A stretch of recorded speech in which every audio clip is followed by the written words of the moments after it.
Hello friends, my name is Bhaskar and today is the lecture number 4 of concrete technology.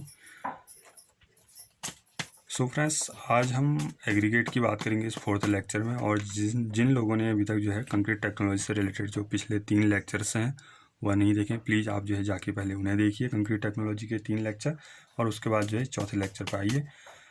Friends, channel है आपका technical civil engineering. अगर आपको video अच्छा लगा तो प्लीज़ लाइक कीजिएगा, शेयर कीजिए अपने फ्रेंड्स को ताकि उनको भी ये इन्फॉर्मेशन मिलती रहे, और सब्सक्राइब कीजिए और बेल आइकन को प्रेस करना ना भूलें। तो फ्रेंड्स, बात करते हैं एग्रीगेट की। आज जो फोर्थ लेक्चर में बात होगी एग्रीगेट की होगी। फ्रेंड्स, एग्रीगेट है क्या?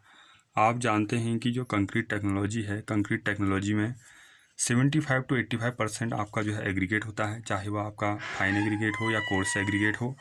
तो the percentage of aggregate course plus fine in concrete 75 to जो है 85%। बहुत मोस्ट जो है इंपॉर्टेंट है कि जो आपका एग्रीगेट है उसमें 75 से 85% जो है आपका कोर्स एग्रीगेट होता है या जो है एग्रीगेट होता है। तो ये क्या करता है, आपका जब कंक्रीट आप प्रिपेयर करते हैं तो आपके वॉल्यूम को, जो कंक्रीट के वॉल्यूम को इंक्रीज करने हेतु जो है इसका यूज जो है किया जाता है।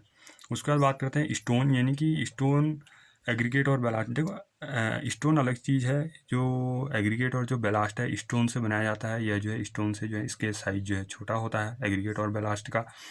पर पानी के बहने के निशान बनने की क्रिया क्या है? लीचिंग। यानी कि लीचिंग क्या है? ये जो है सॉल्ट है। लीचिंग क्या है? एक प्रकार का जो है सॉल्ट है, यानी कि जो लवण होते हैं आपके, जब ये लवण क्या होते हैं आपके स्टोन पर या एग्रीगेट पर या बेलास्ट पर किसी पर जो है आते हैं, तो उस पर जो पानी के बहने के जैसे जो निशान बनते हैं वही आपका जो है लीचिंग है, निक्सालन बोलते हैं इसको हिंदी में।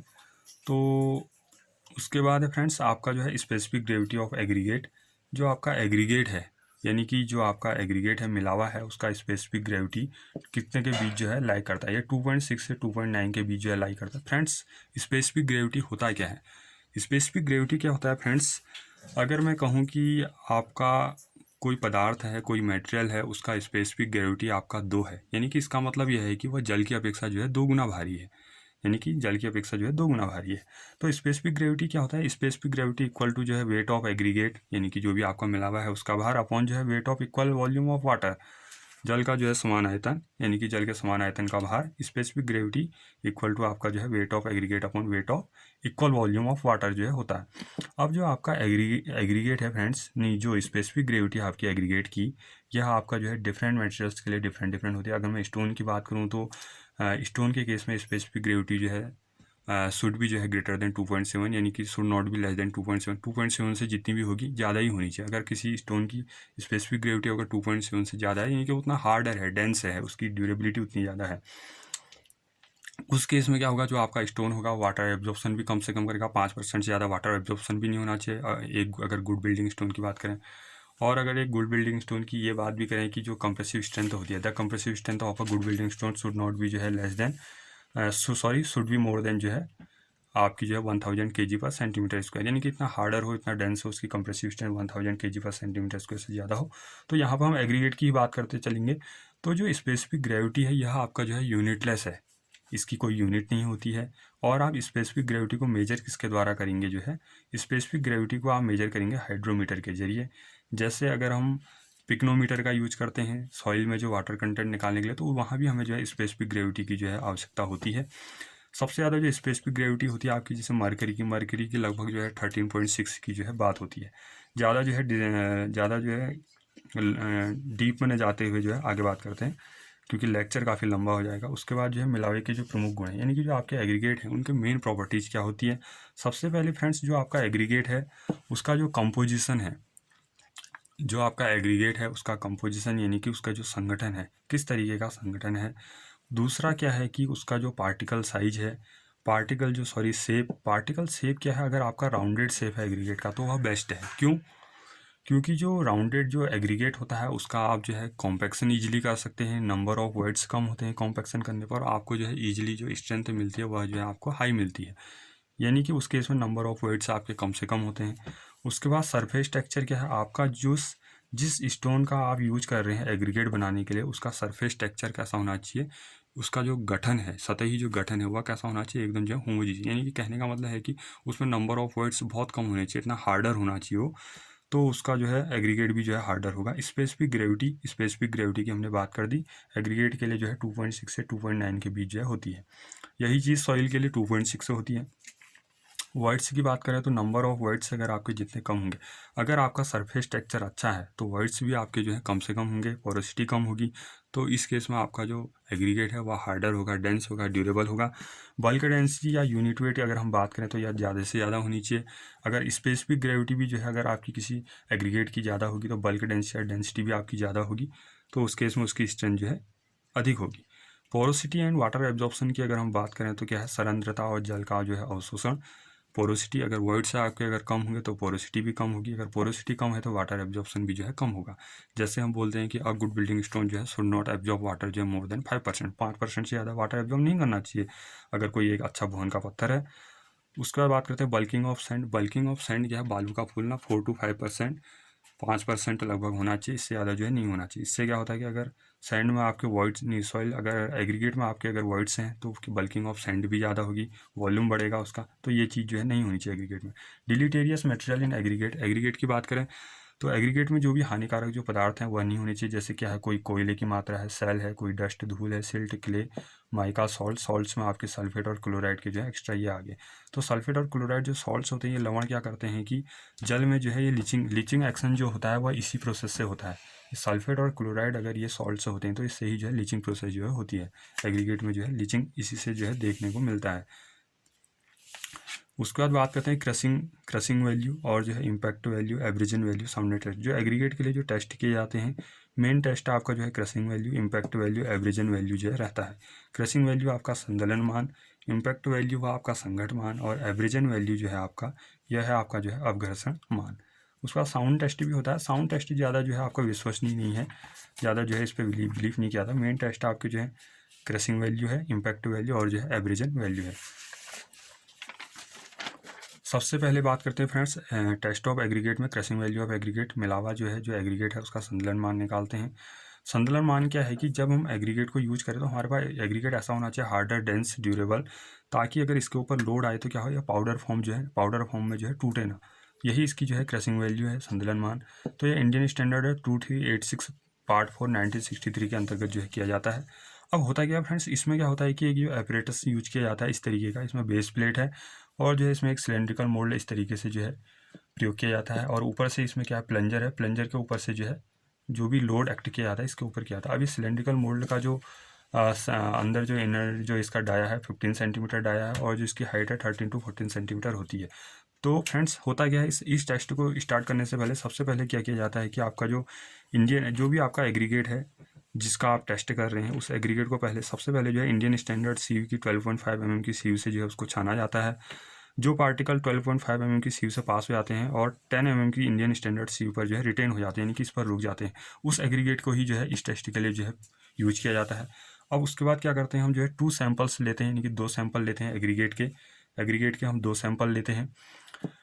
6 kg जो है अगर हम एग्रीगेट ले रहे हैं, और इसको जो है हमने क्या करना है कि एग्रीगेट को यहाँ हमने जो है फिल करना है, यानी कि 3 लेयर्स में। एक लेयर लगाई, उसके बाद जो है आपको क्या करना है, नंबर ऑफ जो ब्लोज प्रोवाइड करने 25 नंबर ऑफ ब्लोज प्रोवाइड करने, फिर सेकंड लेयर फिर 25 नंबर ऑफ ब्लोज, फिर थर्ड लेयर फिर जो है 25 नंबर जो है नंबर ऑफ ब्लोज आपको प्रोवाइड करना है, ताकि इसके बीच जो है गैप जो है दूर हो जाए। गैप हमें कम से कम करना है और इनको जो है एक लेवल में जो है ले आना है। उसके बाद क्या करना है आपको, टैंपिंग रॉड आपकी वही है जो स्लम टेस्ट में यूज करते थे, 60 सेंटीमीटर उसकी लेंथ है टैंपिंग रॉड की, और उसका जो डाया रहेगा 16 mm रहेगा। उसके बाद फ्रेंड्स आपको करना क्या है कि इसमें जो आपने जब एग्रीगेट आपने इसके अंदर रख दिया, उसके बाद आपके प्लंजर के ऊपर जो है यूटीएम मशीन के द्वारा जो है 40 टन का जो है लोड दिया जाएगा, जो आपका 10 मिनट तक रहेगा। यानी कि cylinder with plunger in UTM machine जो है 40 टन लोड इन 10 मिनट तक जो है 40 टन का जो है लोड इसके ऊपर दिया जाएगा। जो भी जो है क्रशिंग वैल्यू जो भी टूट फूट होनी होगी वह इतनी देर में जो है हो जाएगी। उसके बाद करना क्या है आपने, उसके बाद जो भी एग्रीगेट आपने जब ये टेस्ट कर लिया था, उसके बाद उस एग्रीगेट को क्या करना है आपने, इंडियन स्टैंडर्ड सीयू जो है 2.36 mm की जो IS सीयू है चालनी है उसका यूज करना है, उससे इस एग्रीगेट को छानना है और उसके बाद जो है क्रशिंग वैल्यू निकालनी है। तो weight of passing aggregate 2.36 mm सीयू, यानी कि 2.36 mm की जो IS सीयू है उससे छानने पर, इस एग्रीगेट को छानने पर जो भी आपकी उस एग्रीगेट को आपने छना हुआ जो एग्रीगेट है उसको यहाँ लेना है और न्यूमरेटर में, और डिनोमिनेटर में क्या रखना है, वेट ऑफ सैंपल, यानी कि जो भी पूरा जो मिलावा आपने लिया था 6.5 kg का या 5 kg और 1.5 kg का आपने अलग अलग लिया तो उसको आपने यहाँ रख देना है। अगर आपके एग्रीगेट की क्रशिंग वैल्यू ज़्यादा आ रही है फ्रेंड्स, अगर टूट फूट ज़्यादा आ रही है, पाउडर फॉर्म ज़्यादा निकल रहा है, तो एग्रीगेट आपका सॉफ्ट है। तो इस तरीके के सॉफ्ट एग्रीगेट का हमने यूज जो है ना आपने हाईवेज में करना है, ना आपने रेलवे प्लेटफॉर्म करना है, ना ही जो है आपने रनवेज में यूज़ करना है। तो आपने मेन क्या देखना है कि क्रशिंग वैल्यू अगर जो है डिक्रीज हो रही है, टूट फूट अगर आपकी एग्रीगेट की जितनी कम आएगी, यानी कि आपका एग्रीगेट जो है उतना क्या है हार्डर है, तो आपको इसको जो है ध्यान में रखना है। ये पूछा जाता है, मेन चीज़ ये है। उसके बाद क्या है, उसके बाद है फ्रेंड्स कि नोट करना है आपने कि एवरेज और wearing surfaces, for example concrete road, railway platform जो है आपका क्रशिंग वैल्यू जो है शुड नॉट जो है मोर देन 30%। जो आपका एवरेजिव है या जो वेयरिंग सरफेस है, जो भी ऊपरी जो अपघर्षण सतह हो रही है, अब छता का जो भी आपके एग्रीगेट की ऊपरी सतह का जो अपघर्षण हो रहा, कंक्रीट रोड के लिए, रेलवे प्लेटफॉर्म में जब यूज करते हैं तो crushing value should not more than 30% से ज़्यादा आपका जो है संतुलन मान जो है एग्रीगेट का नहीं आना चाहिए। टूट फूट जो भी होगी 30% से ज़्यादा नहीं आएगी, तब हम जो है उसको जो है कंक्रीट रोड में यूज करेंगे, रेलवे प्लेटफॉर्म में यूज करेंगे। इसको जो है अपने माइंड में रखिए, बार बार जो है पूछा जाता है। तो क्रशिंग वैल्यू कभी भी 30% से ज़्यादा नहीं आनी चाहिए। उसके बाद बात करते हैं फ्रेंड्स फॉर अदर कंक्रीटिंग। अगर हम जो है सामान्य कंक्रीटिंग कर रहे हैं तो उसके लिए crushing value should not more than 45%। 45% से ज़्यादा जो है आपकी क्रशिंग वैल्यू नहीं आनी चाहिए। मेन चीज़ क्या है आपका कि आपका जो कंक्रीट रोड और रेलवे प्लेटफॉर्म के लिए जो है या 30% से ज़्यादा नहीं होनी चाहिए, और जो है इंडियन स्टैंडर्ड सीयू का जो है ध्यान रखिए। उसके बाद फ्रेंड्स बात करते हैं आपका जो है impact value of aggregate. Aggregate है, एग्रीगेट का इम्पैक्ट वैल्यू क्या है कि जिस एग्रीगेट को हम यूज कर रहे हैं रेलवे में, रेलवे प्लेटफॉर्म के रूप में, रनवे के रूप में और रोड्स के रूप में, उस एग्रीगेट का जो है झटकों के प्रति, यानी कि जब उस पर वाइब्रेशन आते हैं, झटके आते हैं, तो वो कितना कैपेबल है उस वाइब्रेशंस को जो है वाइब्रेशंस को जो है लेने में। तो इसके लिए क्या होता है कि आपने क्या करना है, सबसे पहले जो है आपका एक डायग्राम है, आप स्क्रीनशॉट ले लें। इसमें क्या होता है कि ये बेस सर्कुलर बेस प्लेट है, इसके ऊपर जो है आपने जो है एक सिलेंड्रिकल मोल्ड रखा है, इसमें आपने जो है एग्रीगेट सैंपल आप रखेंगे। ये आपका स्टैंड है इस तरीके से, और ऊपर से जो है इसमें लिफ्टिंग हैंडल है, हैंडल से जो है आप इसको इस हैमर के थ्रू जो है इसके ऊपर एग्रीगेट के ऊपर छोड़ेंगे या फिर जो है इसको हैंग करेंगे। इसमें जो आपका हैमर होता है, हैमर का जो वेट होता है 13.5 से 14 kg जो है हैमर होता है, और हैमर का जो आपका डाया होता है 100 mm होता है। और ये जो हैमर है आपका, इस एग्रीगेट जब हम सैंपल लेंगे यहाँ पर इस सिलेंड्रिकल मोल्ड के अंदर सैंपल लेंगे, जिसका जो साइज़ आपका 102 mm 102 mm जो है इसका साइज़ है, इसके ऊपर जब 100 mm डाया का जो है आपका हैमर जब गिरता है, कितनी हाइट से गिरेगा फ्रेंड्स, ये यहाँ पे से फ्री फॉल होगा इसका जो है 380 ± 5 mm, यानी कि 38 सेंटीमीटर या 42 सेंटीमीटर लगभग इस हाइट से जो है आपका जब ये एग्रीगेट के ऊपर गिरता है, तो जितनी भी एग्रीगेट की टूट फूट होगी, यानी कि एग्रीगेट का जो है जितना भी संघट मान होगा वह यहाँ से जो है निकलेगा। अगर जितनी टूट फूट कम होगी, इम्पैक्ट वैल्यू जितनी कम निकलेगी, यानी कि आपका एग्रीगेट जो है उतना कैपेबल है इस जो है ये आपके रनवे में, प्लेटफॉर्म, रेलवे प्लेटफॉर्म में और रोड्स के केस में, यानी कि संघट मान को जो है, संघट मान जितना कम होगा आपका एग्रीगेट जो है उतना कैपेबल है। अब आपने क्या करना है, सबसे पहले फ्रेंड्स आपने जो है पहले वाले टेस्ट की तरह जो है इंडियन स्टैंडर्ड सीव 12.5 mm सीव का यूज़ करना है। इससे जो एग्रीगेट पास हो जाएंगे और जो 10 mm की सीव पर रिटेन हो जाएंगे, यानी कि ऐसे एग्रीगेट जो आपके 12.5 mm से तो छन जाएँ लेकिन 10 mm की इंडियन स्टैंडर्ड सीव पर रुक जाएँ, उन एग्रीगेट्स को जो है हमने इस सिलेंड्रिकल मोल्ड के अंदर जो है रखना है। उसके बाद जो है हमने इस लिफ्टिंग हैंडल को छोड़ना है और जो है 15 नंबर ऑफ ब्लो जो है इसके ऊपर लगाने, 15 बार जो है इसको इसके ऊपर जो है गिराना है। और उसके बाद क्या करना है, आपने जो है जब एग्रीगेट में 15 नंबर ऑफ ब्लोज आपने प्रोवाइड कर दिया, उसके बाद आपने क्या करना है फ्रेंड्स कि जो इंडियन स्टैंडर्ड सीव है 2.36 mm की, जो इंडियन स्टैंडर्ड सीव है, इससे इस एग्रीगेट को 2.36 mm की सीव से छानना है। उसके बाद जो है इम्पैक्ट वैल्यू ऑफ एग्रीगेट आपकी निकल जाएगी। किस तरीके से, weight of passing aggregate Indian standard sieve 2.36 mm, यानी कि 2.36 mm की इंडियन स्टैंडर्ड सीव से जो आपका एग्रीगेट पास हो गया, न्यूमरेटर में वह रहेगा, अपॉन में रहेगा वेट ऑफ सैंपल, जितना भी आपने जो है सैंपल लिया इस टेस्ट को करने के लिए। तो फ्रेंड्स इसमें आपने मेन ध्यान क्या रखना है कि जो आपका फॉर एवरेजिव और जो वेयरिंग सर्फेसेज हैं, फॉर एग्जांपल आपकी रोड्स हैं, रेलवे प्लेटफॉर्म है और जो रनवेज हैं, उनके लिए आपका जो इम्पैक्ट वैल्यू जो आपका संघट मान है वो 30% से जो है कम नहीं होना चाहिए। पहले वाले टेस्ट में भी इसी तरह था, इसमें भी जो है 30% से जो है कम नहीं होना चाहिए। मेन चीज़ आपकी ये है। सेकेंड आपका for normal surfaces not more than 45%, ये आप देख लीजिए। तो आप जो है स्क्रीनशॉट ले लीजिएगा इसके। उसके बाद बात करते हैं फ्रेंड्स थर्ड टेस्ट की। थर्ड टेस्ट है फ्रेंड्स आपका जो है एवरेजन वैल्यू ऑफ एग्रीगेट। जो भी आपका एग्रीगेट है उसका जो अपघर्षण मान है, अपघर्षण मान क्या होता है फ्रेंड्स, जब भी रोड्स, रेलवे प्लेटफॉर्म या जो है रनवेज में जब इसका यूज किया जाता है इस एग्रीगेट का, तो ये आपका जो एग्रीगेट है इसकी जो ऊपरी सतह है, जब इसके ऊपर ट्रैफिक गुजरेगा तो इसकी ऊपरी सतह का क्षरण, यानी कि जो है टूट फूट जो है कम से कम होनी चाहिए, यानी कि उस ट्रैफिक जब इसके ऊपर चलता है तो यह उस लोड को लेने में जो है पूरा जो है कैपेबल हो, ऊपर की जो इसकी सतह है उसकी जो है टूट फूट कम हो, क्षरण कम होना चाहिए, मेन चीज़ ये है। तो फॉर एवरेजिव सर्फेसेज आपकी रोड्स हैं, रेलवे प्लेटफॉर्म और प्लेटफॉर्म रनवेज के लिए जो है average value should not more than, ये भी जो है आपकी 30% से जो है ज़्यादा नहीं होनी चाहिए। आपको हर टेस्ट में यही ध्यान रखना है, 3 टेस्टों में, कि जो भी आपके जो वैल्यूज़ हैं वह 30% से ज़्यादा जो है नहीं होनी चाहिए, यानी कि जो भी टूट फूट है या जो भी वेयरिंग सर्फेसेज हो रही हैं या जो है 30% से ज़्यादा। तो फ्रेंड इसमें होता क्या है, सबसे पहले आप इसमें ध्यान दीजिए कि जो इसके लिए जो आपका जो एपरेटस यूज किया था, बार बार पूछा जाता है कि आप जो है किस तरीके का एपरेटस जो है आप यूज करते हैं। तो फ्रेंड्स एवरेजन वैल्यू ऑफ एग्रीगेट मिलावे का अपघर्षण मान निकालने के लिए लॉस एंजल्स मशीन का यूज किया जाता है। तो फ्रेंड इसमें क्या होता है कि ये इसका जो है बेस है, और बेस के ऊपर ये सिलेंड्रिकल आपका जो है हॉलो सिलेंड्रिकल आपका जो है सिलेंडर है, कैसा हॉलो है, एकदम खोखला है। इसमें एक जो है डोर होता है, यहाँ से आप एग्रीगेट इसके अंदर डालते हैं सैंपल के रूप में। नीचे इसमें ट्रे है, जो भी आप एग्रीगेट जब इसमें नंबर ऑफ रोटेशन आप यूज करेंगे, उसके बाद एग्रीगेट को जब निकालेंगे तो इस ट्रे में जो है निकाल लेंगे। इसमें एक हॉरिजेंटल एक्सेस होता है। फ्रेंड्स इसमें होता क्या है कि आपने जो है सैंपल को क्या करना है, सबसे पहले इस डोर को खोल के जो है 5 to 10 kg सैंपल इसके अंदर डालना है। और जो ये सिलेंड्रिकल मोल्ड है, हॉलो सिलेंड्रिकल मोल्ड, इसकी जो लेंथ होती है 50 सेंटीमीटर जो पूछी जाती है, और इसका जो डाया होता है 70 सेंटीमीटर जो है डाया इसका होता है हॉलो सिलेंडर का। ये बार बार पूछा जाता है, इसको ध्यान में रखिए। सैंपल आपने इसके अंदर माना 5 kg सैंपल ले लिया, तो इसके अंदर जो है सैंपल के साथ ही जो है इसके अंदर जो है स्टील बॉल्स भी डाल दी जाती हैं, 8 to 12 बॉल जो है इसके अंदर डाल दी जाती हैं, जो क्या करेंगी कि जब इसके अंदर डाली जाएंगी, जब हम रोटेशन देंगे तो क्या होगा कि उस स्टील बॉल्स और जो आपका एग्रीगेट है आपस में जब टकराएंगे, जब संघट होगा उनके बीच, तो टूट फूट होगी। तो नंबर ऑफ बॉल्स आप 8 to 12 प्रोवाइड कीजिए, और उसका उन स्टील बॉल्स का जो डायमीटर होगा, डाया होगा, वह 48 mm का जो है डाया होगा।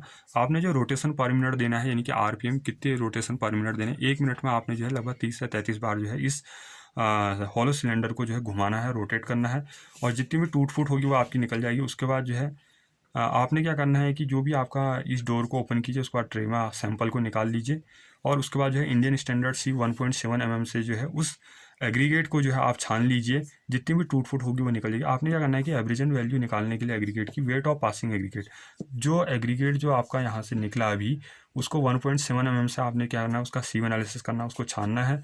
अपॉन क्या है, डिनोमिनेटर में क्या है, वेट ऑफ सैंपल, जितना भी आपने सैंपल लिया था अपॉन में जो है 5 kg आपका जो है एवरेजन वैल्यू जो है एग्रीगेट का निकल जाएगा। तो फ्रेंड्स, और जो उसके बाद जो साउंडनेस टेस्ट ऑफ एग्रीगेट होता है, यह इतना जो है आपका विश्वसनीय टेस्ट जो है नहीं है, ज़्यादा इस पर विश्वास नहीं करता। तो मेन टेस्ट आपके यही है कि जो आपका क्रशिंग वैल्यू ऑफ जो एग्रीगेट है, और इम्पैक्ट वैल्यू ऑफ एग्रीगेट जो आपका एवरेजन वैल्यू ऑफ एग्रीगेट है, आप जो है इन तीनों टेस्ट के बारे में जो है अच्छी तरह पढ़ लें, इनके जो अपने नोट्स जो है तैयार रखें। यही आपसे बार बार पूछे जाते हैं। फ्रेंड्स अगर आपको वीडियो अच्छा लगा तो लाइक कीजिए, शेयर कीजिए, और जो है सब्सक्राइब कर लीजिए चैनल को।